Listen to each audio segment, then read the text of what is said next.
कोई वेव दी जाए, ठीक है, वेव, तो आप क्या जानते हो? आप बोलोगे कि जो ये वेव है ये क्या कर रहा है, ये एनर्जी को ट्रांसपोर्ट कर रहा है या एक इंफॉर्मेशन को ट्रांसपोर्ट कर रहा है, राइट। तो अगर मैं कहूँ कि वेव है, so it transporting what energy और आई कैन से इंफॉर्मेशन, ठीक है, इंफॉर्मेशन को ट्रांसफर। सेकेंड थिंग हम कहेंगे कि देखो ये जो EMW हुआ है, ये EMW आपका मैक्सवेल्स इक्वेशन से दे रहा है। फर्स्ट ऑफ ऑल पहले हम आपको लिखेंगे मैक्सवेल्स इक्वेशन, मैक्सवेल्स इक्वेशन, ठीक है। हम ये मॉडिफाइड मैक्सवेल्स इक्वेशन लिखेंगे, मॉडिफाइड, क्योंकि इसमें जो जे वाला टर्म है जिसमें हम लोगों ने JD को भी ऐड किया है के बाद, तो मैं मॉडिफाइड वाला ही डायरेक्टली लिखूंगी, ठीक है। पहला del dot E is equal to what, rho, ठीक है, rho by epsilon naught. Del dot E अगर हम E कर देते तो सिर्फ रो लिख देते। नेक्स्ट हम कहेंगे del dot B is equal to 0। ये क्या कह रहा है, ये कह रहा है हमारे Gauss law, right, everybody know Gauss law, ठीक है। नेक्स्ट ये कह रहा है कि no monopoles, monopoles in magnet, ठीक है। तीसरा है डेल क्रॉस E, ठीक है, ये क्या कह रहा है minus del B by del T। ये क्या कह रहा है मैग्नेटिक इंडक्शन का, electromagnetic induction, electromagnetic induction, induction. And third है del cross B, del cross B, ये क्या कहेगा भाई, ये क्या कहेगा, ये कहेगा कि हमारा JC और JD दो टर्म आते हैं। JD क्या है, del E by del T वाला, del E by del T वाला, ठीक है। और इसका इंपॉर्टेंट टर्म क्या है, ये है आपका कंडक्शन करंट वाला जो सिग्मा E वाला है, ठीक है, कंडक्टिविटी और इलेक्ट्रिक फील्ड के साथ। तो इलेक्ट्रिक फील्ड का टाइम डेरिवेटिव पता है, ये आरपीएससी के एग्जाम में पूछा गया था, तो डिस्प्लेसमेंट करंट से हम लोग कंडक्शन करंट कहते हैं, जो हम ऑलरेडी पढ़ चुके हैं। I am just giving you conduction current density, और इसे हम लोग कहते हैं displacement current density, displacement current density, right. So ये जस्ट एक सिंपल सा क्वेश्चन आरपीएससी फर्स्ट ग्रेड में पूछा गया था कि डिस्प्लेसमेंट करंट जो होता है वो क्या होता है, डिस्प्लेसमेंट करंट डेंसिटी क्या होता है। सो यू जस्ट से उसमें एक ऑप्शन था कि time derivative of electric field and you can say this like this, ठीक है। तो ये हमारे मैक्सवेल्स इक्वेशन है। मैक्सवेल्स इक्वेशन में देखो उसने E और B को एक जैसा किया है कि जिससे कि हमें कुछ एक वेव इक्वेशन मिले, वेव इक्वेशन मिले। कैसे वेव इक्वेशन मिलेगा पहले तो हम लोग ये देखेंगे, और दूसरी चीज मैं ये कहूंगी आपको कि आपके पास ये जो मैक्सवेल्स चार इक्वेशंस होते हैं बेटा, ये ईडी का एक बेस होता है। आप कहीं भी इसको अपने हिसाब से मैनिपुलेट करो, ठीक है, बाय प्रॉपर कंसेप्ट यूज करके। अब आप देखोगे कि आप हर एक फेनोमेना में एंट्री ले सकते हो, हर एक क्वेश्चंस को सॉल्व कर सकते हो, अगर आपको पता रहे कि कैसे हम इन चार इक्वेशंस को अपने हिसाब से यूज कर सकते हैं। इवन एडवांस इलेक्ट्रोमैग्नेटिज्म में भी हम लोग इसका यूज करते हैं। एडवांस ईडी जिसे हम लोग लेनार्ड बीचार्ड पोटेंशियल्स वगैरह पढ़ते हैं एडवांस में तब, ठीक है। अब देखो ये हमारे पास चार मैक्सवेल्स इक्वेशन है। हम कह रहे हैं कि हम इन चारों मैक्सवेल्स इक्वेशन से क्या बनाएंगे, एक वेव इक्वेशन बनाएंगे। क्या बनाएंगे, एक वेव इक्वेशन बनाएंगे, और इस वेव इक्वेशन को हम कहेंगे कि इसमें E और मैग्नेटिज्म, इलेक्ट्रिक फील्ड और मैग्नेटिज्म दोनों है, ठीक है। याद रखना जो EMW होता है ये क्या होता है, तीनों आपस में परपेंडिकुलर होते हैं प्लेन्स के रूप में। एक प्लेन क्या करेगा, इलेक्ट्रिक फील्ड को ले जाएगा, एक प्लेन क्या करेगा, मैग्नेटिक फील्ड को ले जाएगा, और एक प्लेन क्या करेगा, एनर्जी के फ्लो को करवाएगा, यानी प्रोपागेट करवाएगा। क्या करवाएगा, प्रोपागेट करवाएगा। मतलब k vector that is your propagation vector, या मैं तो यहाँ पे k को क्या एक्चुअली कभी कंफ्यूज हो जाता है, तो मैंने अगर हम इसको बीटा कह दें, बीटा कह दें तो बीटा वेक्टर और आपका ई वेक्टर और आपका बी वेक्टर, ठीक है। ये तीनों वेक्टर आपस में परपेंडिकुलर होते हैं, परपेंडिकुलर होते हैं, ठीक है। ये क्या है, प्रोपेगेट करवा रहा है, इलेक्ट्रिक फील्ड है, ये मैग्नेटिक फील्ड है, तीनों प्लेन्स में होते हैं, ऐसे ऐसे प्लेन्स होते हैं, ठीक है।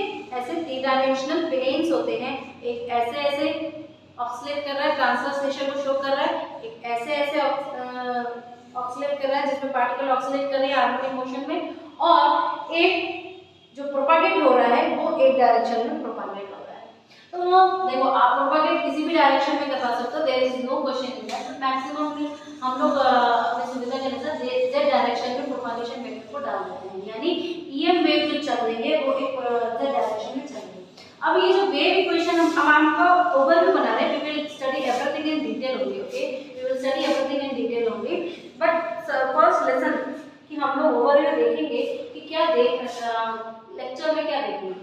अब मैं क्या करूंगी, इस ईएम वेव को जो बनाऊंगी एक scalar double differential partial equation बनेगा, जो वेव इक्वेशन बनेगी वो किस टाइप की होगी, second order partial differential equation बनेगी, ठीक है। Second order partial differential equation बनेगी, और फिर इस इक्वेशन को हम लोग डिफरेंट काइंड्स ऑफ मीडिया में फ्लो करवाएंगे और देखेंगे कि हमारे मीडियम में क्या इफेक्ट हुआ है, कैसा इम्पीडेंस क्रिएट हो रहा है, और क्या क्या चीज़ें बाउंड्री कंडीशंस या मैग्नेटिक फील्ड की वैल्यू क्या मिलेगी, कितना एटेन्यूएशन हो रहा है, कैसे प्रोपगेशन हो रहा है, क्या उसकी वेलोसिटी डिपेंडेंस है, ये सारी चीज़ें कैलकुलेट करेंगे, राइट। तो हम कौन कौन से मीडियम देखेंगे, देखो सबसे पहले तो हम लोग मीडियम्स, अगर मीडियम्स की बात करें, इन ईएमडब्ल्यू वेव्स को हम किस में ले जा सकते हैं, इन ईएमडब्ल्यू वेव्स को हम किस में ले जा सकते हैं, पहला हम करेंगे फ्री स्पेस में ले जाएंगे, फ्री स्पेस में ले जाएंगे तो सिग्मा इक्वल टू 0 हो जाएगा,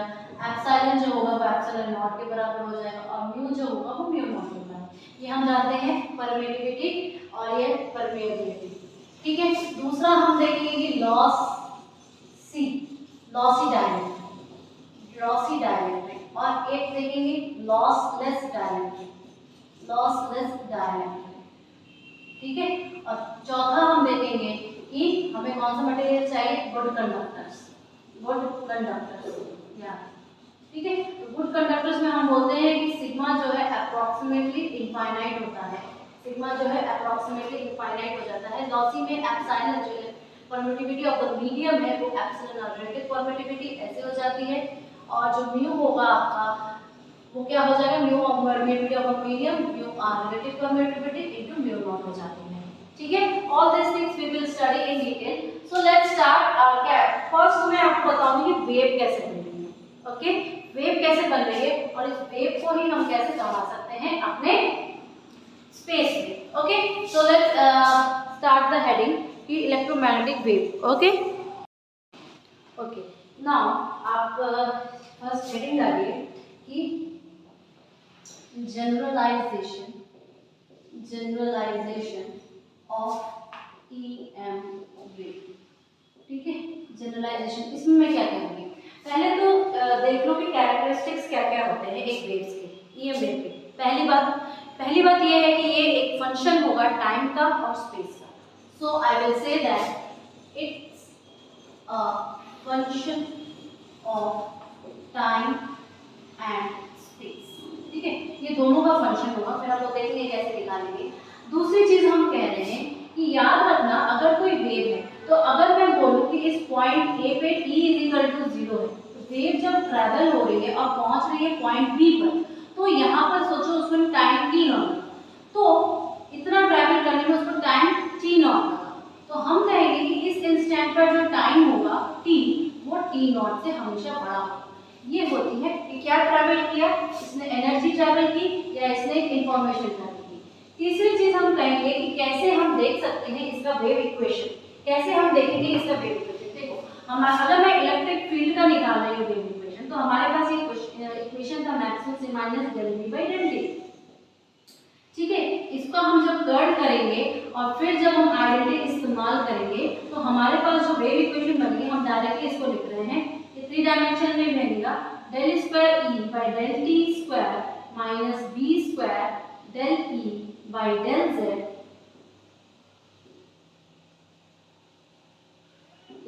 0. I am just writing. देखो मैंने इसको क्या कहा, ये जो है आपका एक वेव इक्वेशन है. कैसा वेव इक्वेशन है? Second order scalar, second order scalar wave equation, second order scalar wave. क्यों? क्योंकि मैंने बोला कि हम इसको वन डायमेंशन में ले जाएंगे, वन डायमेंशन में ले जाएंगे और बोलेंगे कि ये z में प्रोपागेट हो रहा है. और मैंने ये भी कहा अभी ये टाइम और स्पेस दोनों का फंक्शन है. अब v स्क्वायर क्या है? v स्क्वायर है वेव वेलोसिटी, वेव वेलोसिटी. ठीक है, कैसे बना? क्योंकि हमने क्या किया, हमने यहाँ पर ये वाली आइडेंटिटी इस्तेमाल की. डेल क्रॉस ए क्या हो जाता है भाई? Del of del dot A minus del square A. ये वाली आइडेंटिटी देखो यहाँ पे क्या आएगा? Partial double differential partial equation आएगा. ठीक है, सो हमने इसे सॉल्व किया और एक वेव इक्वेशन था. अब देखो ये एक पार्शियल डिफरेंशियल इक्वेशन है, तो हम इसका जनरल सॉल्यूशन लिख सकते हैं. जनरल सॉल्यूशन में अगर देखो ये ई है, एम का भी ऐसा ही आएगा, मतलब मैग्नेटिक फील्ड की वजह से भी ऐसा ही आएगा. तो हम कौन सा बदलेंगे? डेल क्रॉस बी वाला पार्ट लेंगे. तो डेरिवेशन चलो this kind of derivatives exams में नहीं पूछना है, ये सिर्फ आपको पता होना चाहिए कहां से क्या चीज आएगी. Okay fine. अब मैं क्या करूंगी, अब हम कहेंगे कि जब हम इसको सॉल्व करें, ऑन सॉल्विंग जब हम इसको सॉल्व करेंगे तो देखो मुझे क्या मिलेगा. मुझे ई के दो पार्ट मिलेंगे, एक पॉजिटिव पार्ट मिलेगा, एक नेगेटिव पार्ट मिलेगा. कैसे मिलेगा? हम कहेंगे कि जो पॉजिटिव पार्ट है, सोचो ये कोई फंक्शन है, किसका फंक्शन रहेगा? सबसे इंपॉर्टेंट बात है कि ये फंक्शन तो रहेगा, लेकिन किसका फंक्शन रहेगा? ये फंक्शन रहेगा बेटा. देखो यहाँ पर हमारे पास ये है और ये. ठीक है, सॉल्यूशन हम किसका निकाल रहे हैं? ई का निकाल रहे हैं. वेरिएबल्स हमारे पास ये है, जिसमें v क्या है? v हमारा वेलोसिटी है, जो कि एक मीडियम के लिए हम कहेंगे ये कांस्टेंट चल रही है. ठीक है, एक मीडियम में वेलोसिटी वेरी भी करती है टाइम के रेस्पेक्ट में, तो एक्सेलरेशन निकालना होगा ये होगा. नेक्स्ट हम कहेंगे कि अगर हमारे पास दो वैल्यूज हैं e के, दो वैल्यूज आएंगे, तो मैं सोच रहा हूँ कि ये एक फंक्शन f का है. क्या होगा z प्लस vt का, और एक सोच लो कोई g फंक्शन बना रहा है z माइनस vt. ठीक है, ये तो हमारे क्या निकले? सॉल्यूशन निकले. लेकिन हम इन दोनों का कॉम्बिनेशन करेंगे तब जाके हमें कंप्लीट सॉल्यूशन मिलेगा. तो यहाँ पे लिखते हैं कंप्लीट सॉल्यूशन. कंप्लीट सॉल्यूशन हम क्या लिख सकते हैं? कंप्लीट सॉल्यूशन ई जो z और t का होगा, क्योंकि अभी मैंने बोला कि जो वेव होगी वो क्या होगी? स्पेस और टाइम की दोनों की होगी. तो ये क्या मिल जाएगा? e प्लस e माइनस ये क्या हो जाएगा? f of z plus vt plus g of z minus vt. देखो ये मैं इसलिए कर रही हूँ क्योंकि आपको पता होना चाहिए कि वेव इक्वेशन कैसे बन रही है. बिकॉज नेट में, गेट में या आपके टेस्ट में हमेशा आता है एक बहुत ही कॉम्प्लेक्स वेव इक्वेशन दे दिया जाएगा और उसमें से बोलेगा डिफरेंट क्वांटिटीज निकालो, ओमेगा निकालो, बीटा निकालो, या वेलोसिटी निकालो, या फेस पैटर्न निकालो, या एटेन्यूएशन पैटर्न निकालो. ये सारी चीजें आपको अक्सर बोल देते हैं निकालने के लिए. So I am just trying to derive the entire part. तो हम क्या कह सकते हैं कि ये जो फंक्शन होगा किसका, या तो z प्लस vt का फंक्शन हो जाएगा या z माइनस vt का फंक्शन हो जाएगा, जो हमारा em वेव है. em वेव का जो इलेक्ट्रिक फील्ड है ये इसका फंक्शन हो जाएगा. तो अगर मैं कहूँ कि ये एक हार्मोनिक फंक्शंस है, ठीक है, पर्टिकुलर हार्मोनिक वेव्स हैं, हार्मोनिक या साइनसोइडल वेव है, तो हम इसको कैसे लिख सकते हैं? हम इसको साइन या कोसाइंस में लिख सकते हैं. साइन लिख दो, ये यहाँ पे कोई कांस्टेंट लिख दो. किसका फंक्शन होगा? ये किसका फंक्शन होगा? ये हमारा z प्लस vt का होगा और z माइनस vt का फंक्शन होगा. ठीक है, तो यहाँ पे क्या लिख सकते हैं? z प्लस माइनस vt और I can say as cos of k of z plus minus vt. यहाँ हम इसको एक्सपोनेंशियल हार्मोनिक्स में भी लिख सकते हैं. e टू द पावर क्या हो जाएगा? i z plus minus vt. ठीक है, ओके, हम इसको तीनों लिख सकते हैं. तो ये क्या हो जाएगा? एक पर्टिकुलर हार्मोनिक या साइनसोइडल वेव जो बने हम इसको लिखेंगे. अब हम कहेंगे कि इसमें देखो कौन सा पार्ट है? रियल पार्ट भी है और इसमें इमेजिनरी पार्ट्स भी है. ठीक है, रियल पार्ट भी है, इमेजिनरी पार्ट है। अब आप किसी बुक में देखोगे कि ये हमेशा आपको आई विल से दैट कि यहाँ पर देखो ये तो इन तीनों का फंक्शन बन गया, ये इन तीनों का फंक्शन बन गया। जब ये इन तीनों का फंक्शन बन गया तो हम कहेंगे कि अगर ऐसा बात है जहाँ पे टाइम डिपेंडेंसी है, suppose I am saying that suppose if there is time dependence,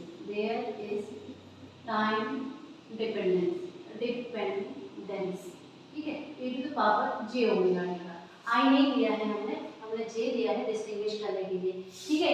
तो जो हमारा जो इक्वेशन है डबल डिफरेंशियल इक्वेशन, हाँ ये वाली थोड़ी सी मॉडिफाइड होगी। कैसे मॉडिफाइड होगी देख लो, क्या कहेंगे कि हम del square e by del t square plus beta square del square e by del z square is equal to 0, जहाँ पे हम कहेंगे कि बीटा जो है वो ओमेगा अपॉन वी है, बीटा जो है वो ओमेगा अपॉन वी है। अब मैं क्या करूँगी, ये क्या है, ये तुम्हारा फेज कांस्टेंट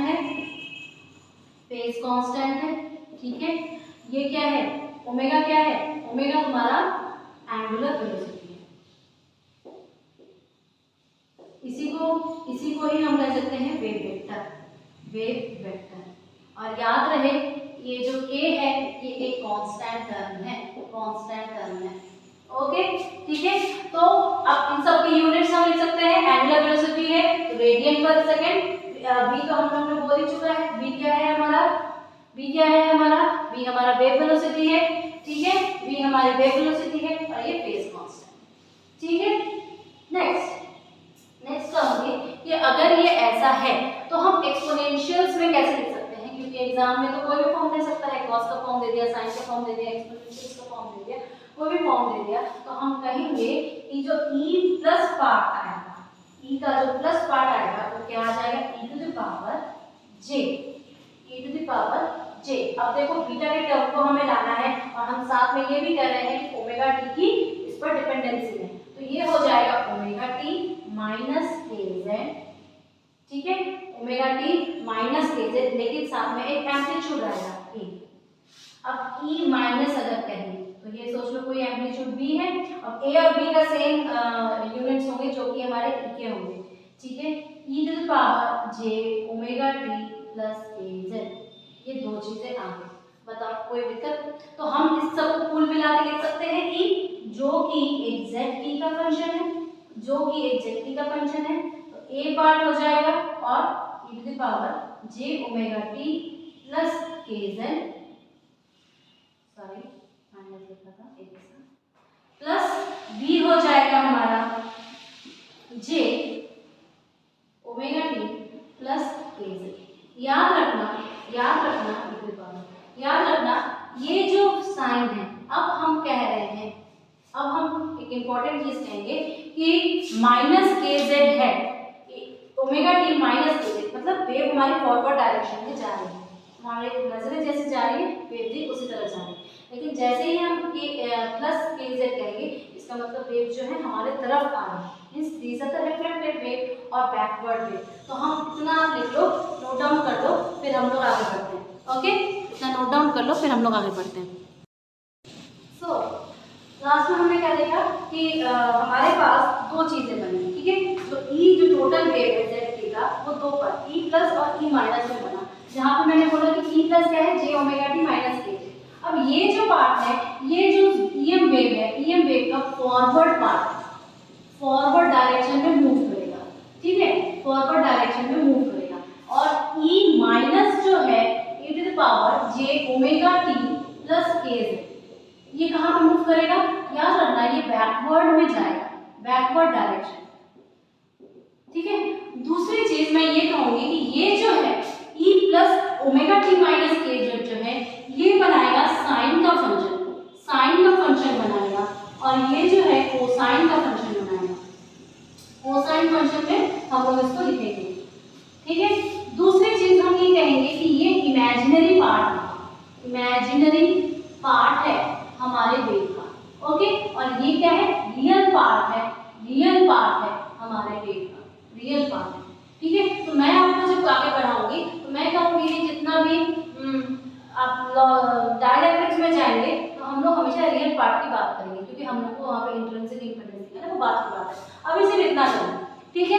अब जब ये चीज आ गई तो हम क्या करेंगे, हम कहेंगे कि अगर हमें कभी बोला गया कि रियल पार्ट निकालो या इमेजिनरी पार्ट, एक चीज और, डायरेक्शन का पता कैसे लगाएंगे कि कोई वेव जा रही है तो किस डायरेक्शन में जा रही है। याद रहे अगर हमारे पास का ये जो फेज पार्ट है omega T plus k Z, या दोनों का सेम साइन है, और omega t minus k Z, अगर ऐसा रहा मतलब दोनों सेम रहा, तो याद रखना ये हमेशा बैकवर्ड और रिफ्लेक्टिंग वेव्स को शो करती है, रिफ्लेक्टिंग वेव्स को शो करती है। ओके, ठीक है। और अगर एक पॉजिटिव रहा और एक नेगेटिव रहा, या minus omega T plus k Z ऐसा रहा, तो ये हमेशा फॉरवर्ड वेव्स को शो करेंगे, फॉरवर्ड या इंसिडेंस वेव को शो करेंगे, इंसिडेंट वेव। ये एक बहुत ही इंपॉर्टेंट पार्ट है, याद रखना। और हम कहेंगे कि वेव जो है हमारी किस डायरेक्शन में मूव कर रही है, इसमें हमारी वेव माइनस जेड डायरेक्शन में, और इसमें हमारी वेव प्लस जेड डायरेक्शन में मूव कर रही है, प्लस जेड डायरेक्शन में मूव कर रही है, और उसमें हमारी वेव क्या है, माइनस जेड डायरेक्शन में मूव कर रही है।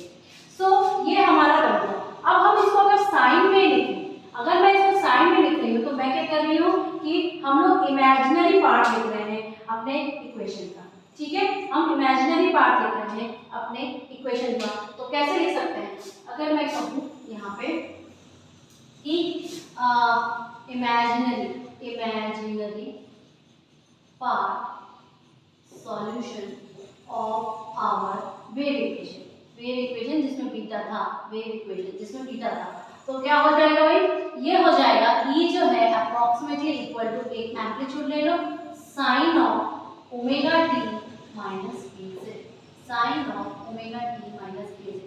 याद रखना कि कब हम लोग फेज ले रहे हैं, कब हम लोग बिना फेज ले रहे हैं, कैसे हम लोग कंपेयर करेंगे।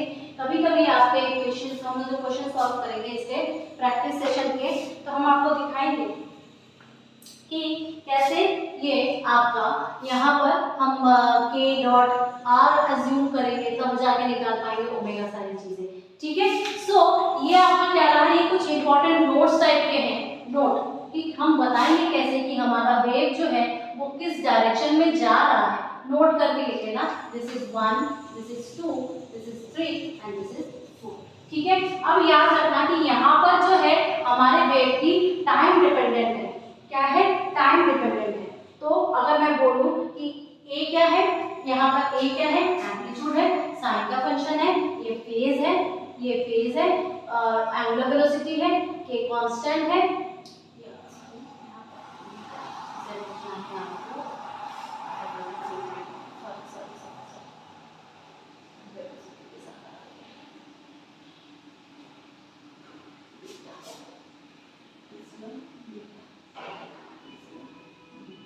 okay, where beta is omega upon v, okay, ठीक है। तो एग्जाम में आपको कभी कभी ये सारी चीजें पूछ ली जाती हैं, या कभी कभी बच्चों को कंफ्यूज कर दिया जाता है। दूसरी चीज जो गेट एग्जाम में अक्सर एक मिक्स करके क्वेश्चन दे दिया जाएगा, एक हैवी सा क्वेश्चन दे दिया जाएगा और उसमें से पूछा जाएगा आप लोगों को। देखो कैसे करेंगे, देखो लैम्डा क्या होता है, लैम्डा होता है वेव, ठीक है, ये हम जानते हैं। और लैम्डा वो डिस्टेंस होता है जो कहता है कि इस पर्टिकुलर डिस्टेंस के बाद wave same to same pattern को रिपीट करेगी, ठीक है। ये मीटर्स में लेते हैं, distance after which a wave repeats same pattern, ठीक है, सेम पैटर्न को रिपीट करेंगे। अच्छा, न्यू क्या है, न्यू आपकी फ्रीक्वेंसी है, ठीक है, और कितना ऑक्सीलेशंस कर रही है पर सेकंड, जिसे हम लोग हर्ट्ज में भी लेते हैं, मतलब इतना डिस्टेंस ट्रैवल करने के लिए उसने कितने टाइम ऑक्सीलेशंस किया ना पर सेकंड, उसने कितने ऑक्सीलेशंस किए। दूसरा आएगा अगर आपको वेलोसिटी बताई जाए, तो वेलोसिटी क्या हो जाएगी, पहली चीज टी लिखते हैं, टाइम पीरियड किस में होता है, टाइम पीरियड हमारा सेकंड में हो जाएगा,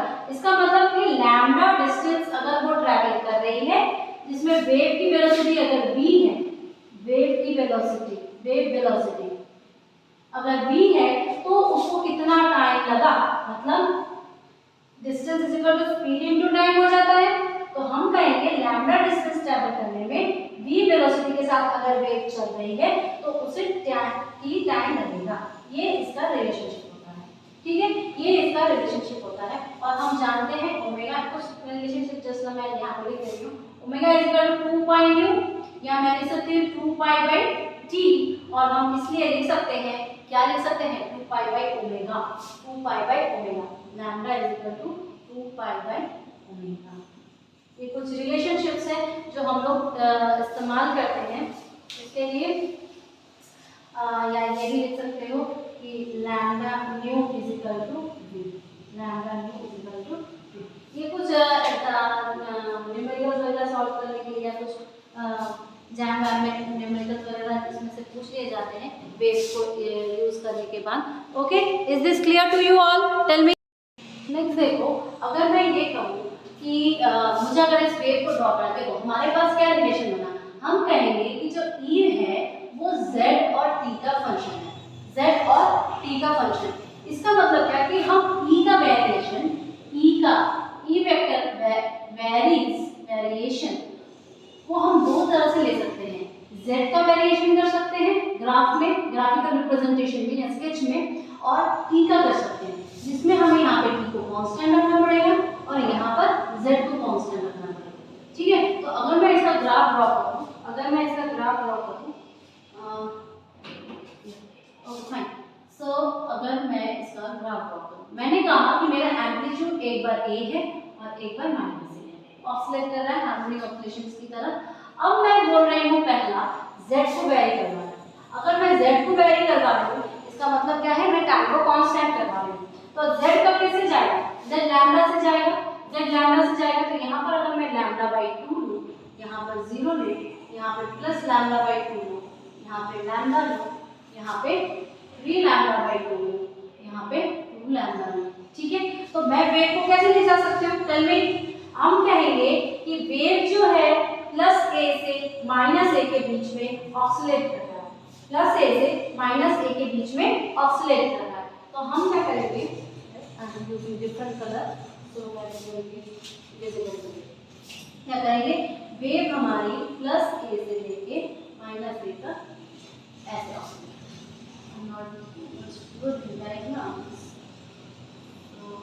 ठीक है, ये क्या करेगी, यहाँ से यहाँ तक ऑसिलेट करेगी। Okay fine, so I will say that it is like this. हाँ ओके, ठीक है, तो छोटा तो नहीं आप लोगों का, फाइन। सो अब क्या करना है, अब देखो ये यहाँ से गई आपका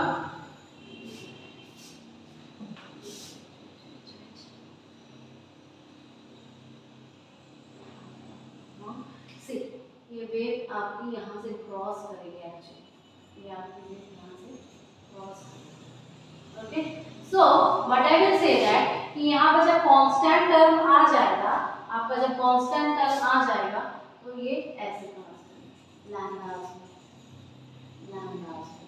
ठीक है। अगर मैं आपको ये बोलूँ कि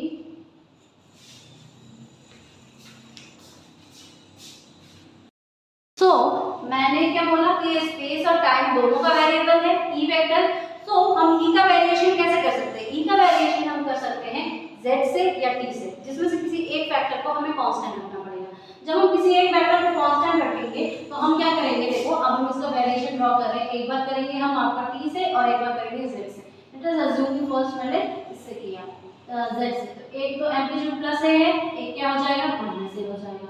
सोचो मैंने यहाँ पर माइनस लैम्डा बाई 2 रखा, 0 रखा, plus lambda by 2 lambda, then it will be 3 lambda by 2 and then it will be 2 lambda, ठीक है।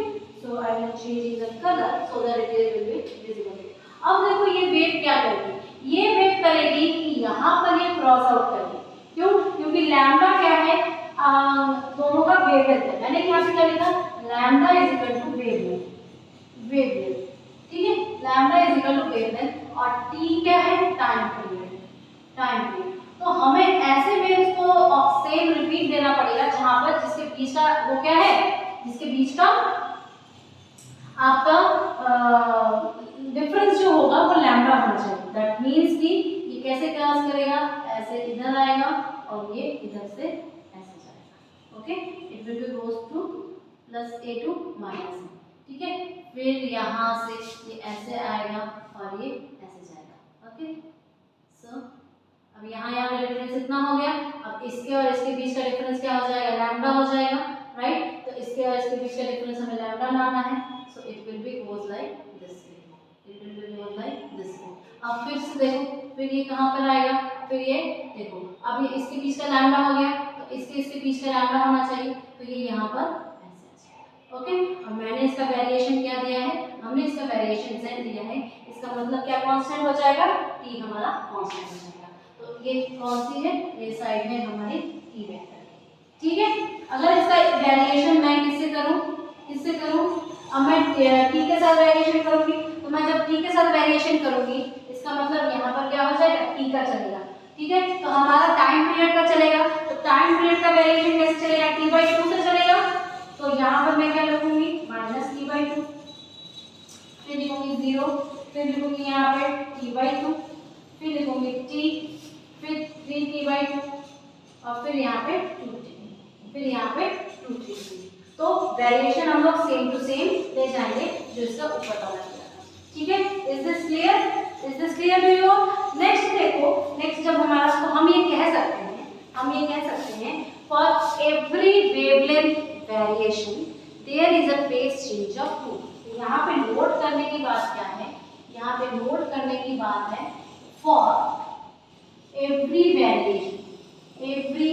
Variation of lambda there is phase change of 2 pi। ठीक है, पहली चीज। अब देखो, एक जो इम्पोर्टेंट नोट में करेंगे कि जो क्वेश्चंस में पूछा जाता है कि कभी कभी कहता है साइन का माइनस प्लस, और जब उसमें फेज का इनपुट देते हैं +5 फेज डिफरेंस से 2 वेव जा रही है, तब आपको ये सारी चीजें समझ पॉइंट आउट प्रॉब्लम्स आते हैं। तो एक बेसिक सा कंसेप्ट है, हमें याद रखना कि अभी हमने क्या बोला, जब रियल पार्ट्स को डिस्कस करते हैं वेव का तो हम लोग कॉस साइन यूज करते हैं, और जब हम लोग इमेजिनरी पार्ट वेव्स का यूज करते हैं तब हम लोग साइंस का यूज करते हैं।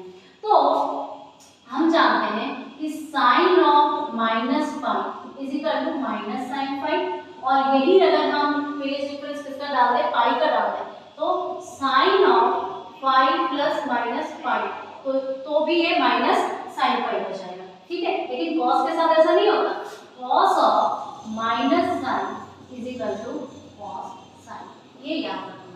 ठीक है, ये इंपॉर्टेंट है। इसके बाद मैं आपको इसके बाद हम पाई का कर रहे हैं, अब हम लोग π/2 का भी कर सकते हैं। ओके, चलो अब हम लोग इसका लेंगे, अब हम लोग लेंगे cos ऑफ इसका sin प्लस माइनस i का, तो ये क्या हो जाएगा, -cos sin हो जाएगा। ठीक है, ऐसे ही अगर हम लोग sin of sin plus minus π/2 ले, तो ये क्या हो जाएगा, cos sin हो जाएगा। लेकिन इसी को अगर हम लोग cos of sin plus minus π/2 ले, तो ये क्या हो जाएगा, माइनस प्लस sin हो जाएगा, माइनस प्लस sin हो जाएगा। ओके, तो ये कुछ चीजें हैं जो हम लोग को याद करनी पड़ती हैं, और याद रखना मैंने यहाँ पे साई क्या लिया है, मैंने यहाँ पे साई लिया है ωt माइनस βz, क्योंकि यही हमारा फेज फैक्टर था। अब ये फेज फैक्टर कैसे चेंज हो रहा है, ये आपको पोलराइजेशन में काम आएगा, जब पोलराइजेशन में एक वेव दूसरे वेव से इतने फेज के डिफरेंस में मूव कर रही है, या आपके EMW में गेट के क्वेश्चन, ये पर्टिकुलर गेट के क्वेश्चन एक ना एक देगा ही देगा आपके इसके ऊपर बेस, जब फेज चेंज दो वेव्स का हो रहा है, किसी पाई का होगा या 3π/2 का होगा या इसके मल्टीपल्स का होगा। ओके, एक क्वेश्चन सॉल्व करते हैं।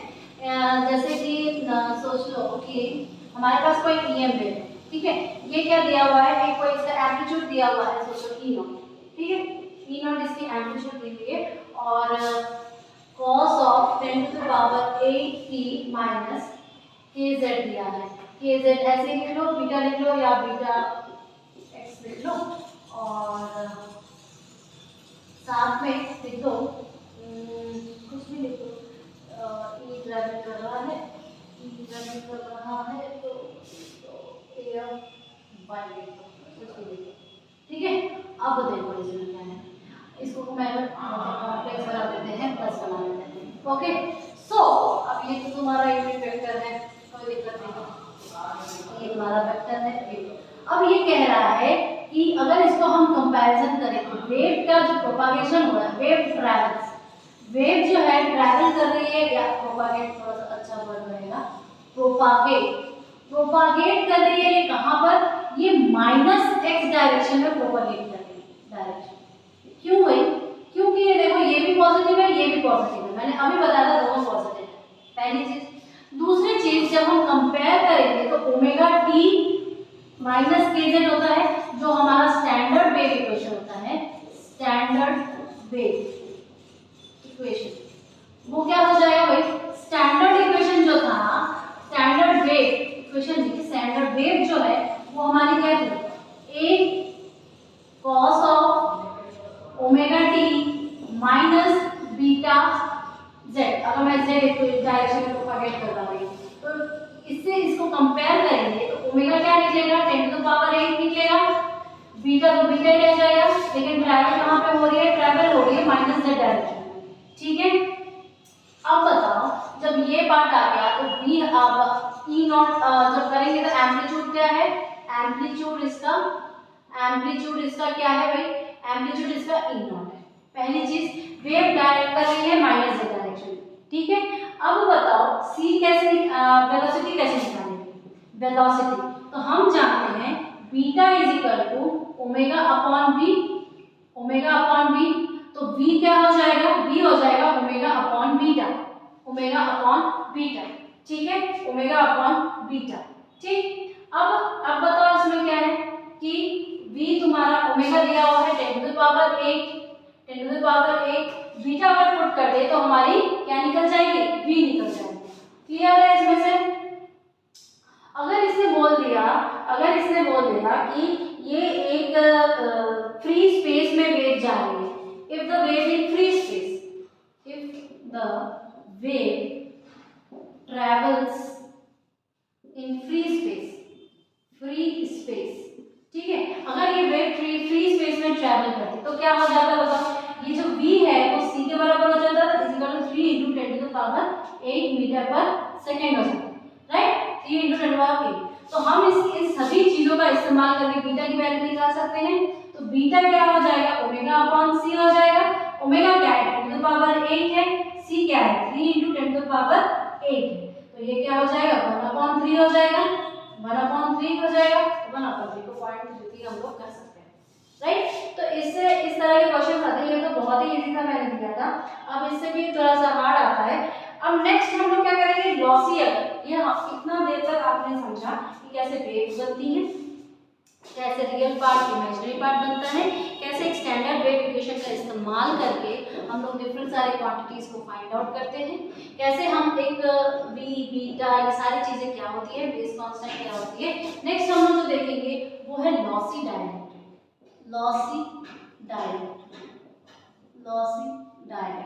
ठीक है। अब लॉसी डाइलेक्ट्रिक क्या होता है, देखो लॉसी डाइलेक्ट्रिक वो चीजें होती हैं, ये एक इम्परफेक्ट कंडक्टर भी बोल सकते हो या इम्परफेक्ट एक डाइलेक्ट्रिक बोल सकते हो, मतलब ये पार्शियली कंडक्टिंग होता है।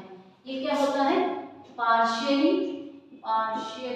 कंडक्टिंग होता है। याद रखना एक चीज इंपॉर्टेंट जो मैंने आप लोगों को बताया नहीं है, नोट करके डाल देना।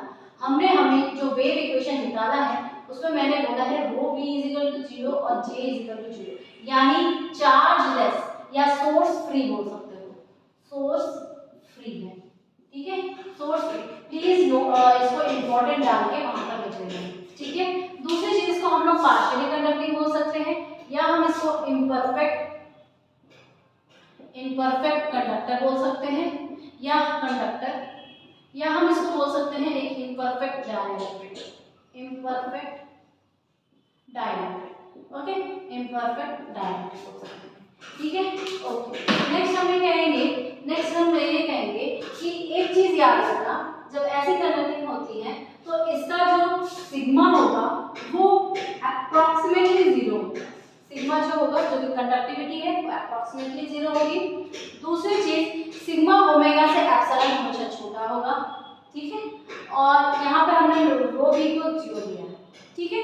सो दिस इज द जो लॉसी डाइलेक्ट्रिक है, लेकिन अगर यही पूरा का पूरा एक गुड डाइलेक्ट्रिक मीडियम होता, गुड डाइलेक्ट्रिक मीडियम होता, तो हम इसको इनफाइनाइट कंडक्टिविटी को क्या कहते हैं, कंडक्टिविटी को टोटली 0 कहते हैं, कंडक्टिविटी को टोटली 0 कहते हैं। तो इसमें हमारा जब इक्वेशन को सॉल्व करेंगे, जब हम इसमें इक्वेशंस को सॉल्व करेंगे अपने वेव इक्वेशन को, तो हमें एक पार्ट और मिलेगा जो कि एटेन्यूएशन होगा। क्यों? क्योंकि डाइलेक्ट्रिक मीडियम में जब भी एक वेव ट्रैवल करेगी वो थोड़ा सा एटेन्यूएट होगी, और कैसे होगी इसको हम लोग आगे डिस्कस करते हैं।